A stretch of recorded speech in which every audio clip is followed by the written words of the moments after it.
Okay, today is the second day of Max Weber, where we will be discussing the essay Religious Rejections of the World and Their Directions.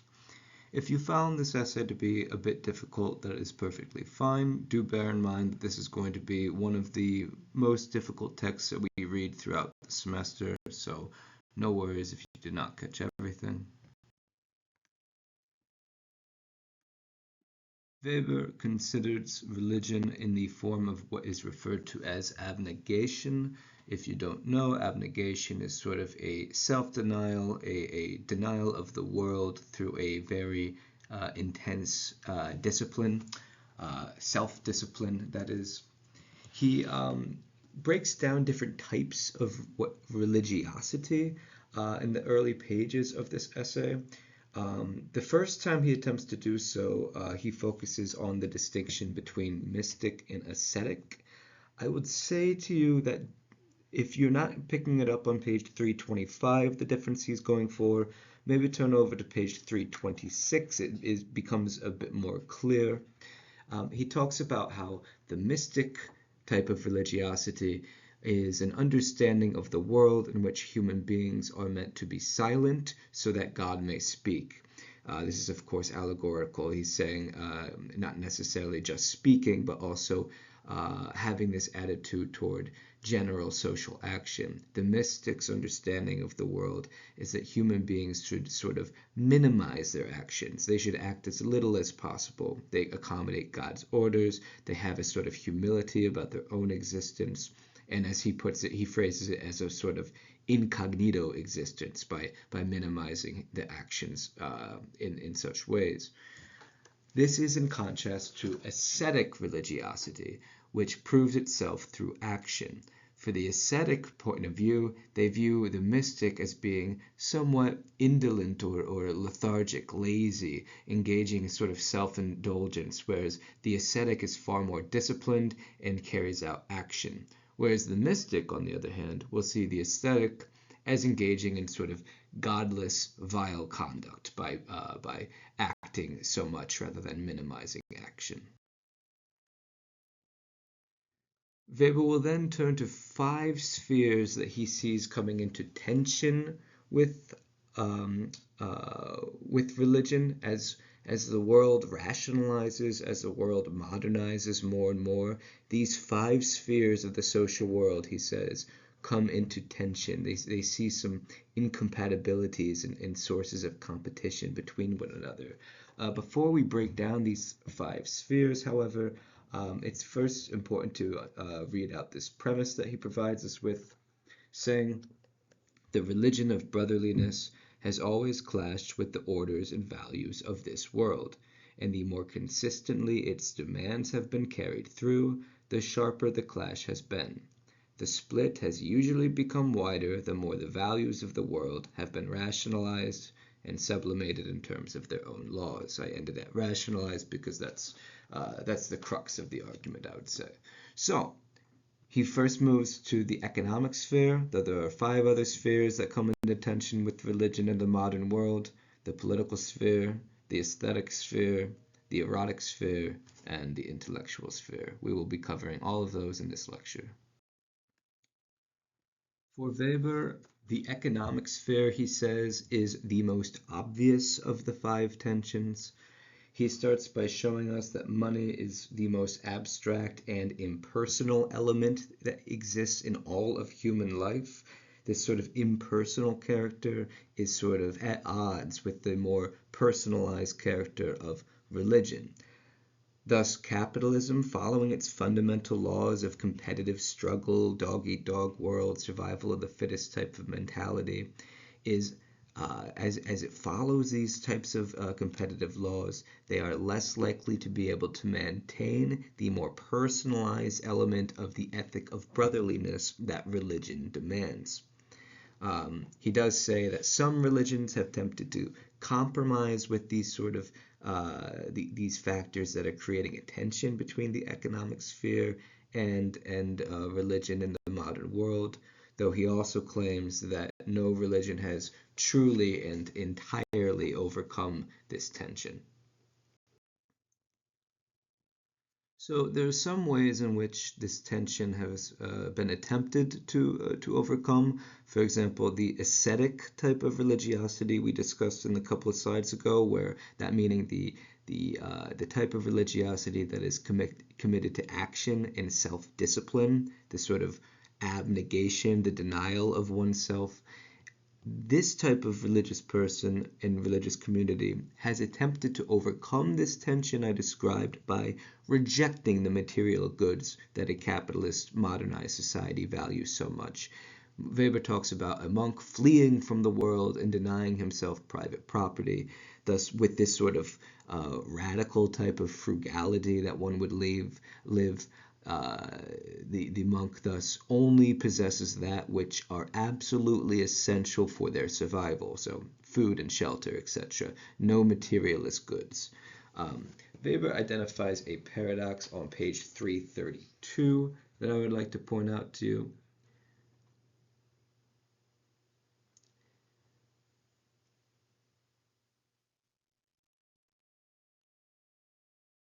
The paradox of all rational asceticism, which in an identical manner has made monks in all ages stumble, is that rational asceticism itself has created the very wealth it rejected. So we discussed this a little bit with the Protestant ethic and the spirit of capitalism, where this sort of self-discipline and frugality that is at odds with wealth contributed toward the creation of the system, that being capitalism, that values this wealth in the first place. As we discussed with the Protestant ethic and the spirit of capitalism, this is resolved through the Protestant ethic's understanding of work more and save more and also give more. Work hard, even if that means acquiring wealth. You don't acquire material goods in the process. So these values of discipline and frugality that are at odds with wealth, paradoxically, ironically, created this system in which modern society values wealth as much as it does. It is a sort of unintended consequence of the value system.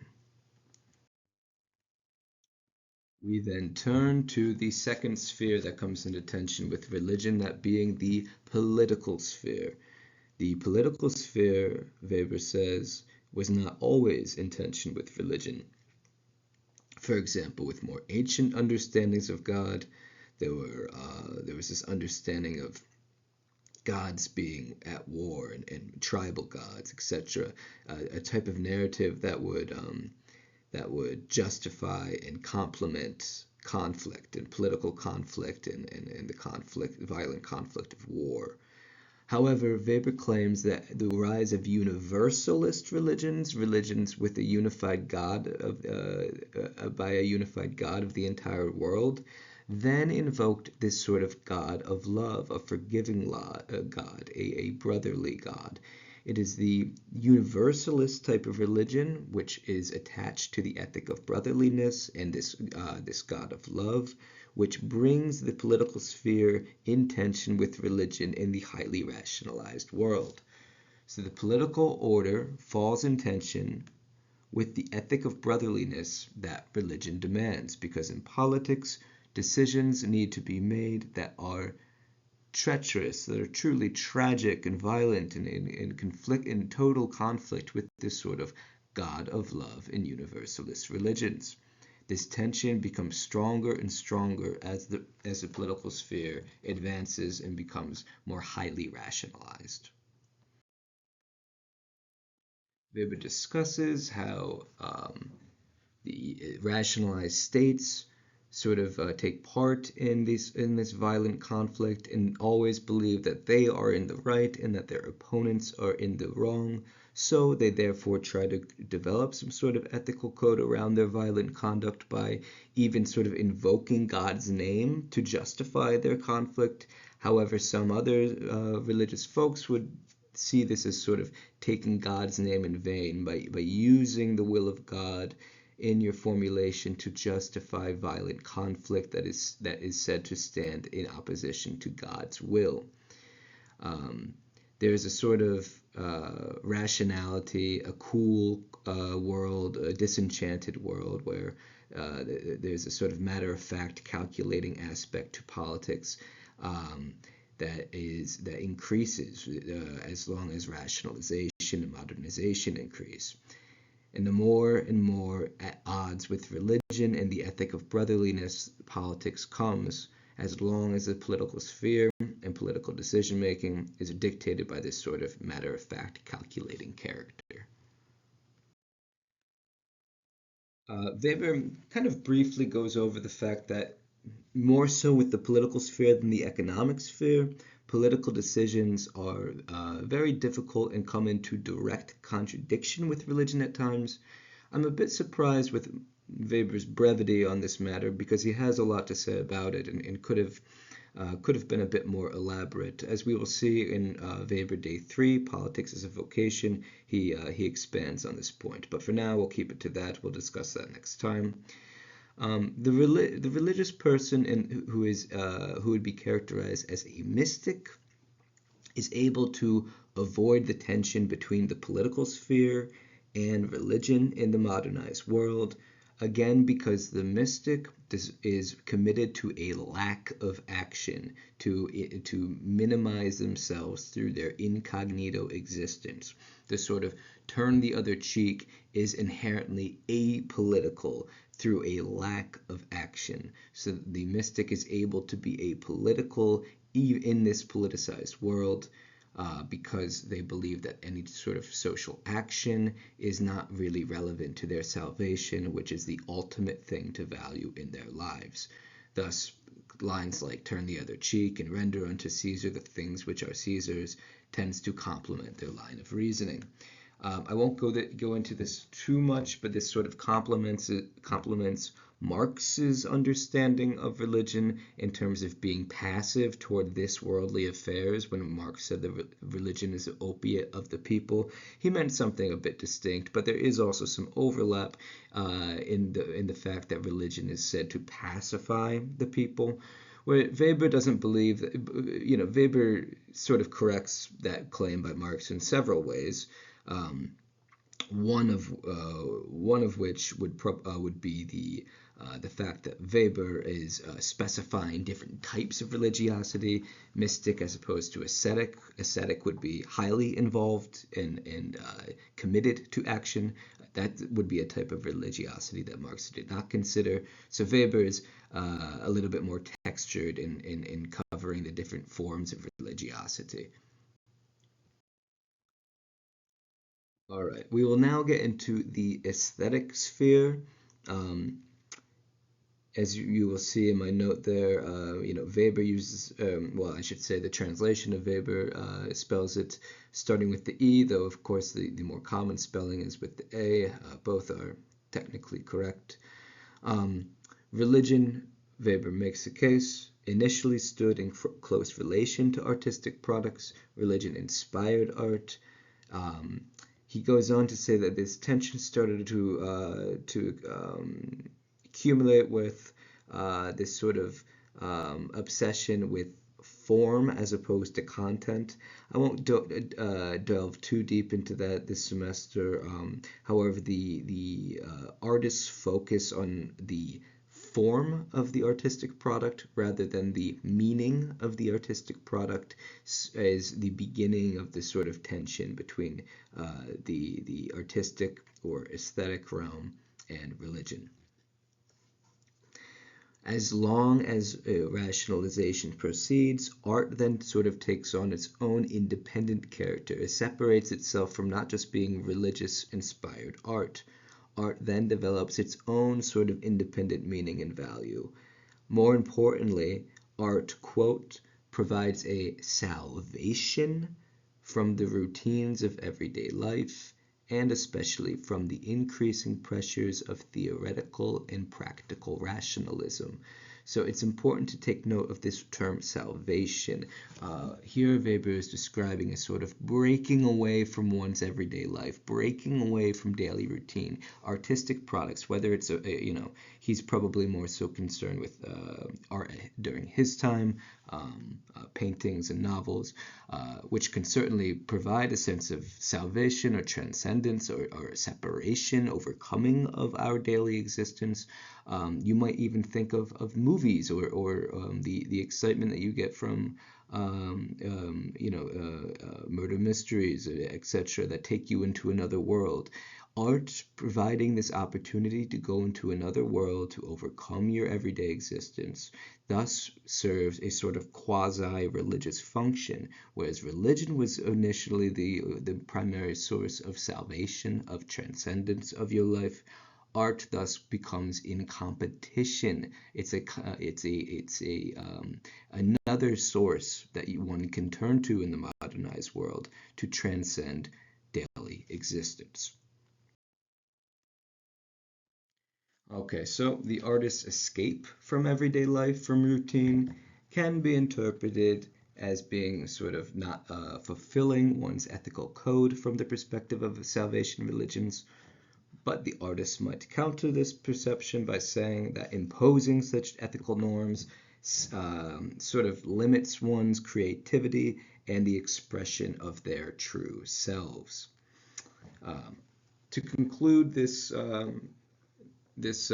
tension between the aesthetic sphere and religion in the modernized world, I will briefly read from Weber on page 342, where he writes, "In contrast with this ethical attitude, the escape from the necessity of taking a stand on rational, ethical grounds by resorting to aesthetic evaluations may very well be regarded by salvation religion as a very base form of unbrotherliness. To the creative artist, however, as well as to the aesthetically excited and receptive mind, the ethical norm as such may easily appear as a coercion of their genuine creativeness and innermost selves."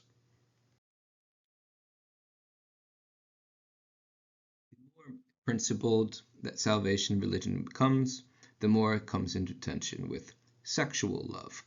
Weber talks about the tension between religion and the erotic sphere in this essay.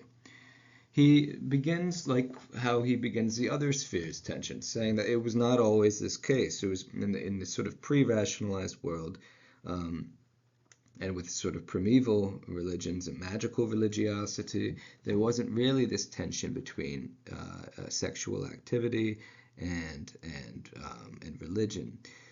The sexual intercourse eventually became relegated to a type of behavior that should only occur within marriage. The chastity of priests came along with the view that sexual behavior is dominated by demons. So eroticism is seen as being within a state of enjoyment, and in this phase of enjoyment is viewed as sort of a means to attaining the irrational and thereby the real kernel of life, to escape from the rationality that characterizes everyday life in modern society. Eroticism sort of glorifies our animal beings, whereas salvation religion assumes the loving character in the form of brotherhood. So there are few ways in which we are placing the transcendence that religion offers with the transcendence that the erotic sphere offers. In the erotic sphere, there is this sort of boundless giving of oneself by escaping from rationality and routine, as Weber writes. The lover considers himself to be within a more true and intense kernel of life, which is inaccessible to one who is within the confines of daily routine and the moderate feelings of modernized rationality. Weber writes that the lover is, quote, "freed from the cold skeleton hands of rational orders just as completely as from the banality of everyday routine." To try to exemplify this tension, there's also a quote on this tension on page 347 to 348, saying here, a principled ethic of religious brotherhood is radically and antagonistically opposed to all this.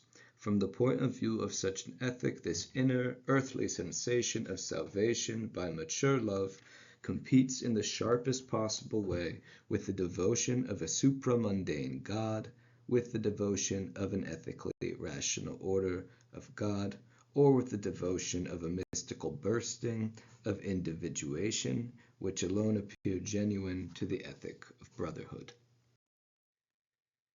Thus, from the perspective of salvation religion, similarly to how they view the cold world of economic calculation, the violent world, the political sphere, and the let's say unethical, self-indulgent world of the artistic sphere, they also hold the erotic sphere in some contempt.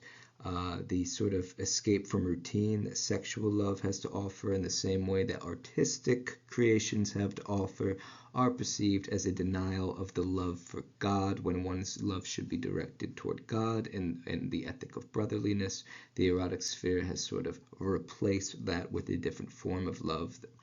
The act of marriage, they do concede to sexual behavior. It is not as if they're saying sexual behavior should never occur, but from the perspective of salvation religion, fornication should only be done for the purposes of procreating and for the purpose of child rearing.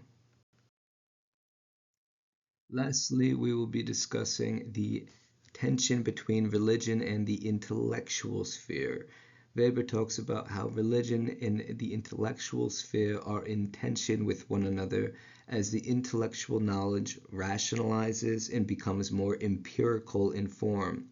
Science encounters a sort of tension with religion, because religion would contend that the world is God ordained and has a sort of ethical meaning system embedded within it, whereas science uses empiricism to refute any sort of meaning-seeking claims about the world. These types of meaning-seeking claims are very common in religious claims, in religious narratives. So every advancement of science pushes religion from the rational into the irrational. Many have taken this to mean that as modern societies become more scientifically advanced and we develop more empirical knowledge, religion will fade and fade. Though there are some complications to this I don't have quite enough time to get into today. Like Marx, Weber recognizes that some theologians are aware of this tension, and there are certain things that theologians do to try to adapt to the modernized world.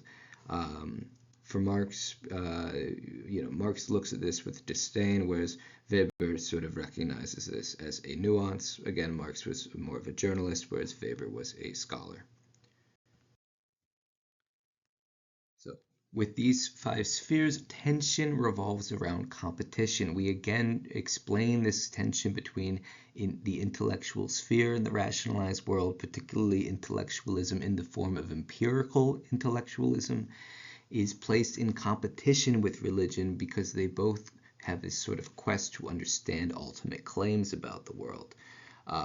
However, whereas religion tries to make sort of claims about the world that are more focused on the meaning of the world, empirical intellectualism tries to make claims about the world in the form of universal laws. Weber believes that religion demands a sort of sacrifice of intellect, as he puts it. Intellectualism has developed this sort of domination over the rational society we live in, and this is considered to be an unbrotherly type of command over rational culture. It is again putting the intellectual sphere in tension with religion, because empiricism is here in this situation seen as the highest good, whereas brotherliness in religion and in salvation religion should be seen as the highest good. So again, they enter yet another form of competition that places religion in tension with the intellectual sphere. The tension intensifies as we place greater and greater value on intellectualism and science. And a rationally organized culture connects to the workday life, leaves little room for the cultivation of religious brotherliness.